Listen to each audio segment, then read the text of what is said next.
오늘 제가 발표할 논문은 DQN이고요. 아마 다 아실 거라고 생각을 해요. DQN 끝내도록 할까요? 아, 네. 아마 박사과정 학생들이라든지 아니면 캐릭터 팀은 이제 많이 실제로 뭐 강화학습 관련해서 많이 쓰고 있기 때문에 다 아실 거라고 생각을 하고 네, 그래도 일단 뭐 모르시는 분들도 있고 신입생들도 있으니까 설명을 최대한 쉽게 해보도록 하겠습니다. 그래서 두 개의 페이퍼가 있어요. DQN 관련해서는 2013년에 처음으로 아타리 게임 강화학습 써가지고 푼 논문이 있었고, 이게 이제 발전돼서 2015년도 네이처에 실렸죠. 그리고 이제 이거 후속작이 뭐 알파고도 나오고 뭐 딥마인드에서 이제 그 후로 굉장히 잘 됐죠. 그래서 오늘 논문은 사실 이 두 논문 자체가 방법론이 거의 똑같기 때문에 그 두 논문에 대해서 소개를 하려고 하고요.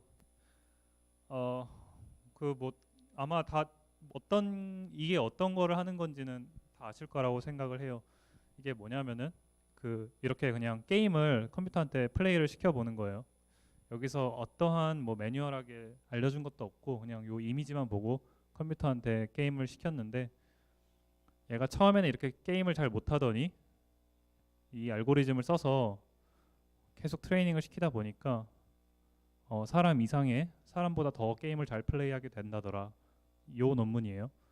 그리고 놀라운 점은 이게 지금 제가 지금 보여드리는 영상은 이 게임에 한정돼 있지만, 이게 옛날에 아타리 게임이라고 뭐 여러 개의 게임이 있었는데 요 알고리즘 하나로 모든 아타리 게임들을 다 플레이를 할 수 있어요.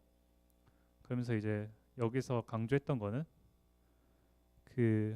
240분 트레이닝을 시켜놓고 나면은 뭐 사이드로 보내서, 벽돌을 이렇게 사이드로 보내서 사람들이 이제 공을 위로 보내잖아요.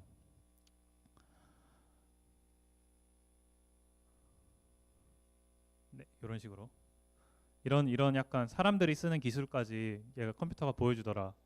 그래서 굉장히 사람들이 놀랐죠. 와, 이런 게 되는구나.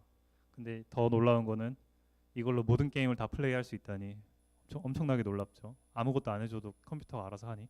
이때부터 막 인공지능, AI 뭐 이런 얘기가 갑자기 막 떠올랐는데, 그래서 어떻게 보면 이 논문 자체가 이제 거의 공대생들이라면 다 알고 있어야 되는 약간 그런 논문이 돼버렸어요.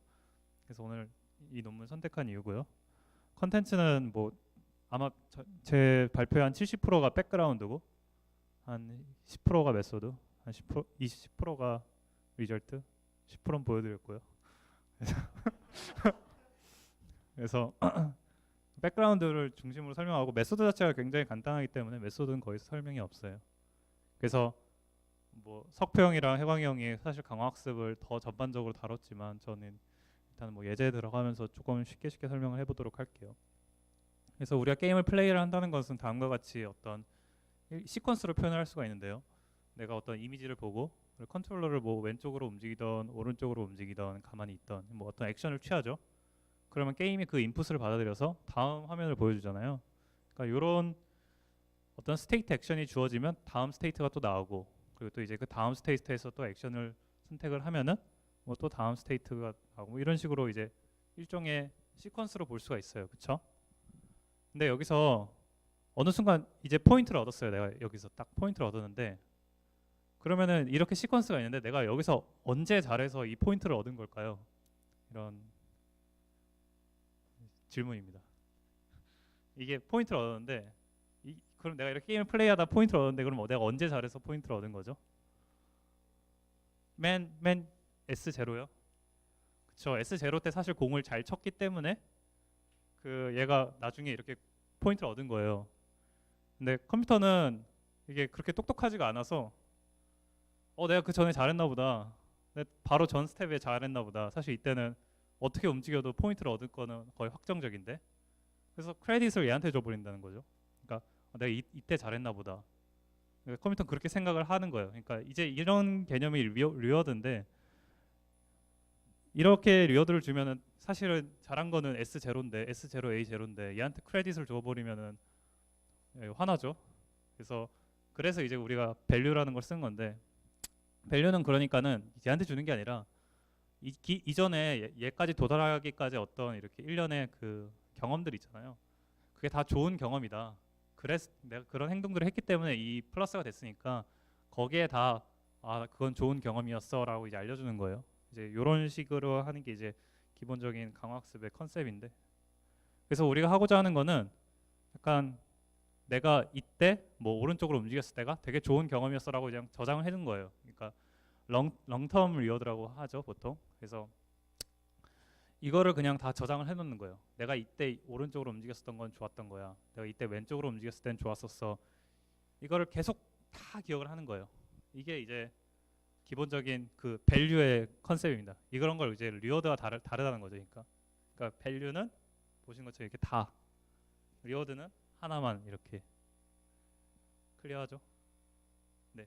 그래서 우리가 밸류를 알면은 컨트롤을 할 수가 있어요. 왜냐하면 내가 이렇게 이미지를 보았을 때 이렇게 여기서 내가 오른쪽으로 움직였었던 게 밸류가 좋았던 것 같아. 그러면은 이제 여기서 오른쪽으로 움직이면 되고, 아니야 가만히 있었던 게 더 좋았던 것 같아. 그러면은 가만히 있는 그 인풋을 주면 되고, 내가 왼쪽으로 움직이는 게 더 좋았었던 것 같아. 그러면은 저 이미지에 대해서 왼쪽으로 움직이는 그 선택을 하면 돼요.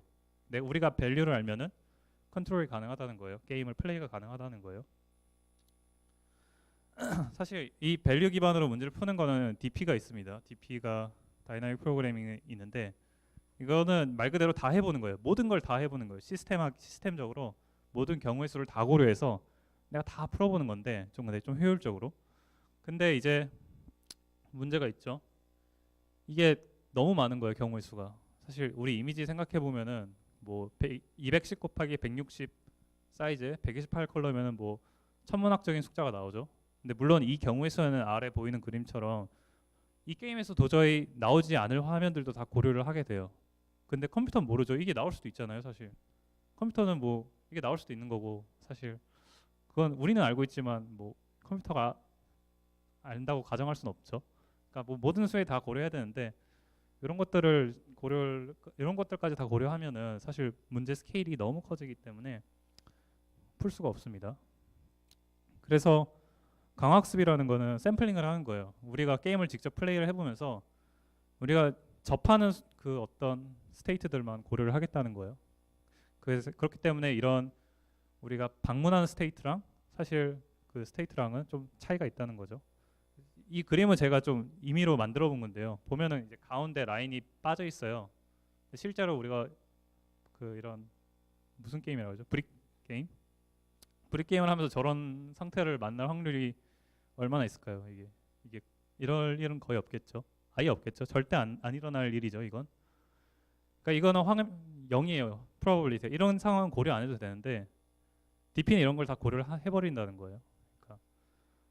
그러니까는 우리는 이제 고려해야 될 경우의 수를 줄여보자. 이제 강학습을 하면 이제 그런 장점이 있고, 근데도 문제가 있어요. 그래도 너무 많아요. 사실 그래도 너무 많아서 이거를 실용적으로 쓸 수가 없어요. 보면은 이제 사실 이 두 그림이 되게 비슷하죠. 이 두 그림이 되게 비슷한데, 그렇기 때문에 우리가 뭐 밸류 또한 비슷할 거라고 예상을 할 수 있어요. 뭐 저 그림에서 오른쪽으로 움직이는 오른쪽으로 움직이는 거랑 이 그림에서 오른쪽으로 움직이는 거랑 사실은 비슷할 것 같은데, 이게 몇 픽셀 조금 달라요. 이미지가 제가 좀 그 옮겨 놓은 거예요, 공을.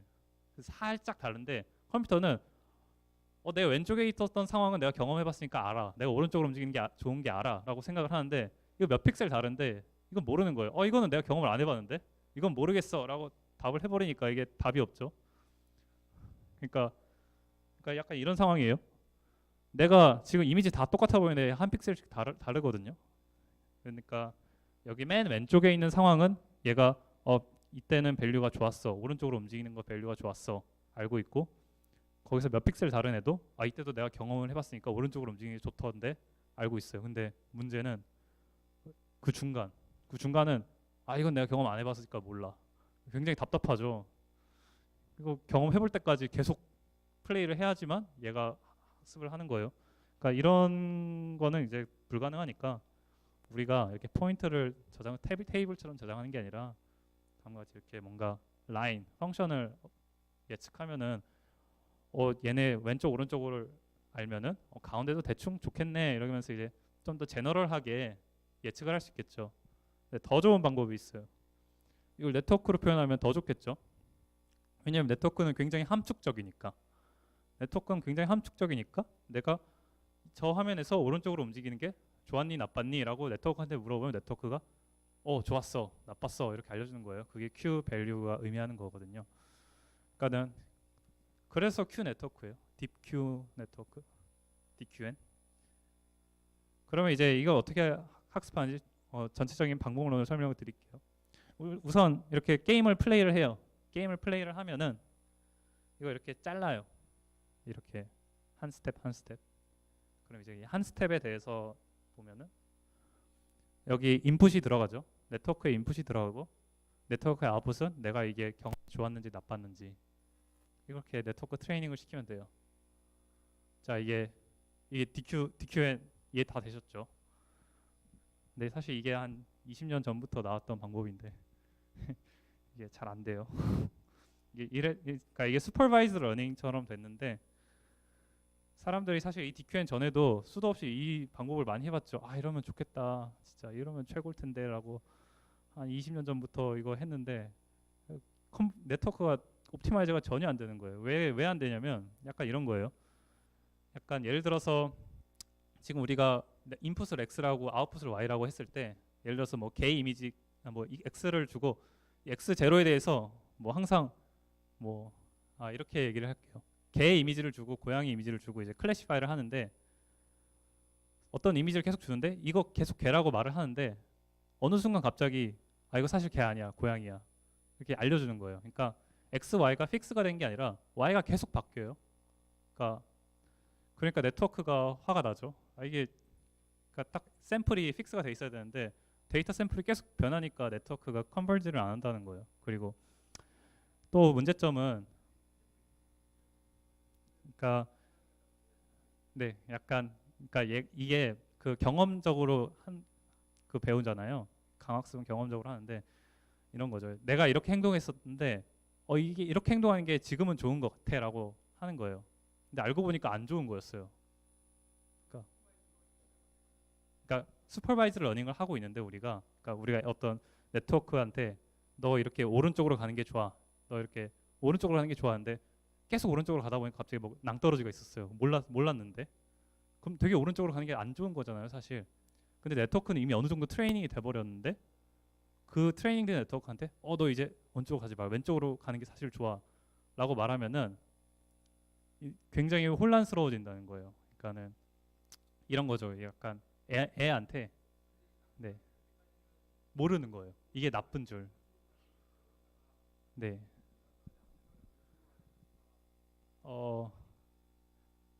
약간 조금 더 예제로 설명하면 학생한테 사실 노는 게 제일 좋아. 약간 애한테 노는 게 제일 좋아. 놀면 행복하잖아. 그러고 한 20대가 됐어요. 근데 생각해 보니까 노는 거 안 좋은 것 같아. 너 지금까지 좀 공부를 했었으면 더 좋았을 텐데. 근데 애가 그게 지금까지 욜로로 라이프로 살았는데 너 이제 공부해야 돼. 이렇게 막 학습을 시켜야 되는 거예요. 그러니까 이게 학습이 잘 안 되는 거죠, 이제. 예. 네, 그쵸. 그러니까 맨 처음에 잘못 줬다고 생각을 할 수 있죠. 그러니까 근데 그거 정답을 모르는 거예요, 사실. 그러니까 정답을 모르니까 이게 계속 이거 해보면서 이게 좋은 것 같아라고 이제 계속 같이 트레이닝 데이터 셋도 나도 같이 정답을 찾아가고 있는 건데 그러니까 X에 따라서 Y가 계속 변하는 거예요. 그러니까는 네트워크가 잘 학습이 안 되죠. 그리고 이제 또 이런 거예요. Changes in data distribution이라고 했는데 이게 네트워크가 그러니까 약간 애가 이제 뭐 수학을 잘해요. 그러면 수학을 잘하는 것만 계속 데이터 셋이 들어오는 거예요. 왜냐면 난 수학을 잘하니까. 네, 그렇습니다. 네, 자세한 거 논문 보시고. 그러니까 네 그렇습니다. 그러니까 이런 세 가지 챌린지가 있어요. 그래서 DQN이 한 거는 간단합니다. 요 챌린지들을 돌파한 거예요. 이런 휴리스틱한 솔루션으로 이 세 가지 휴리스틱한 솔루션을 줬어요. 그리고 이제 물론 이제 어느 정도 휴리스틱한 근거가 있긴 한데 이렇게 해보니까 잘 되더라 이거예요. 그래서 네트워크 아키텍처를 일단 이렇게 구성을 했어요. 이미지 인풋을 주면은 각 오른쪽 가만히 있었을 때 왼쪽에 대해서 그 큐밸류가 나와요. 그러니까 내가 이 이미지였을 때 오른쪽으로 움직이는 게 좋았던 건지 아니면 가만히 있었을 때가 좋았던 건지 왼쪽으로 있었을 때가 좋았던 건지 한 번에 이렇게 세 개의 값이 딱 나오도록 해요. 그러면 좀 더 아까 같은 경우에는 이렇게 컨트롤러가 왼쪽에 있었으니까 각 움직임에 대해서 다 네트워크에 넣어봤어야지 이 큐밸류를 아는데 이건 한 번에 넣으면 큐밸류가 세 개가 탁 튀어나오니까 좀 더 간결해지죠. 그리고 실제로 그 논문 보면 다음과 같이 구성이 돼 있어요. 인풋 이미지 있으면은 컨볼 렐루 컨볼 렐루 풀리 풀리 네 이런 식으로. 그리고 맨 여기가 컨트롤러 아웃풋이고요. 그 다음에 이제 리플레이 메모리는 뭐냐면은 최근에 사실은 이 전까지는 이런 개념이 그렇게 없었나 봐요. 근데 최근에 경험한 거 말고 옛날에 경험한 것도 이제 좀 기억을 하자라는 거예요. 초심을 잃지 말자. 그런 거죠. 요즘 내가 어려울 때 이런 거 기억해 사람도 좀 괜찮은 사람이 되듯이 네트워크도 약간 옛날 기억도 좀 하면서 이렇게 잘 해야지 트레이닝이 잘 됩니다. 이게 사실 그렇게 하면은 뭐 다양한 장점이 있어요. 데이터도 효율적으로 되고 그리고 이제 코릴레이션이 브레이크 된다고 하는데 이게 강화학습 같은 경우에 이 게임을 플레이하다 보니까 사실 이전 스테이트에 굉장히 영향을 많이 받게 되는데 그러니까 스테이트들이 전체적으로 약간 코릴레이션이 굉장히 강한데 사실 우리가 네트워크 일반적으로 트레이닝을 할 때는 뭐 각각 샘플들이 인디펜던트한 약간 그런 걸 고려하고 넣기 때문에 이제 그런 거에 차이가 있다고 하고 그리고 이제 이렇게 그 최근의 기억뿐만 아니라 옛날에 뭐 다양하게 이제 탐험을 했을 때 다양하게 내가 행동했을 때를 모두 전부 고려하기 때문에 이제 파라미터도 좀 더 안정적으로 수렴이 된다고 합니다.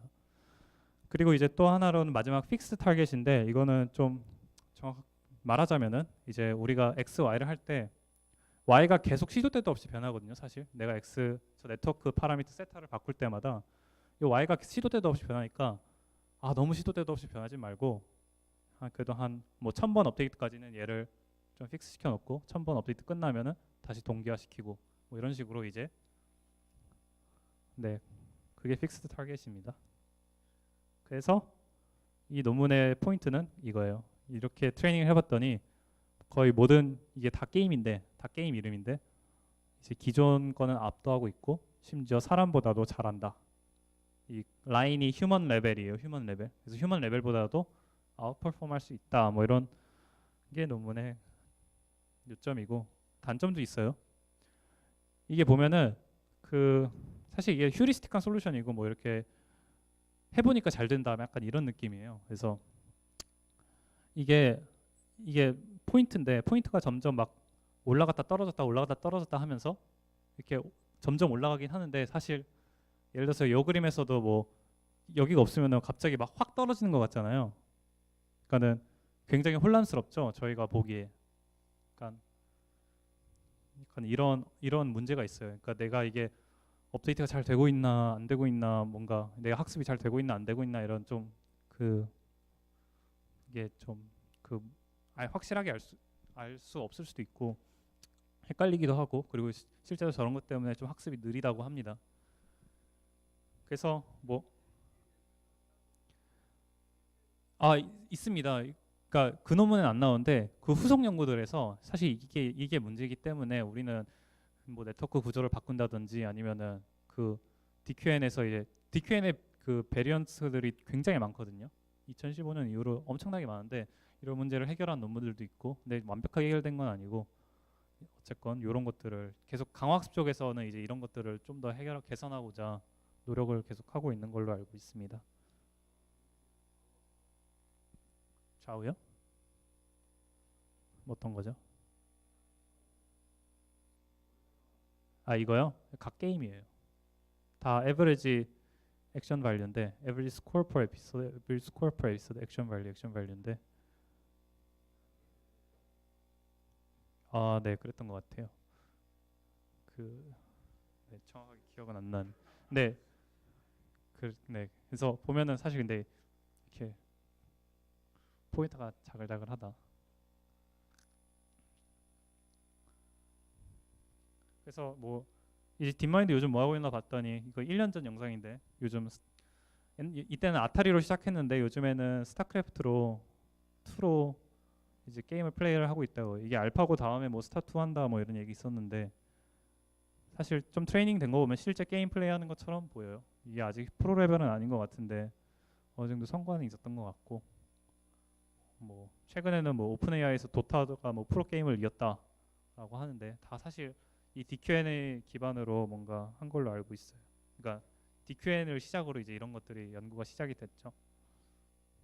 그래서 DQN 말씀드린 것처럼 DQN 뿔뿔 뭐 이거 저 이제 저랑 해광 형이랑 뭐 요즘 그 뭐 뒷몸 하면서 DQN에 대해서 좀 막 알아보다가 DQN에 뭐 약간 변종들이 되게 많더라고요. 그래서 이 논문들이 다 뭐랄까 그 DQN을 기반 알고리즘으로 하고 거기서 이제 조금씩 변한 거예요. 그러니까 뭐 아까 전에 뭐 리플레이 메모리를 조금 더 스마트하게 한다든지 아니면 뭐 그 네트워크 아키텍처를 조금 바꾼다든지 뭐 약간 그런 걸로 해서 좀 더 성능을 높이는 논문들입니다. 끝입니다.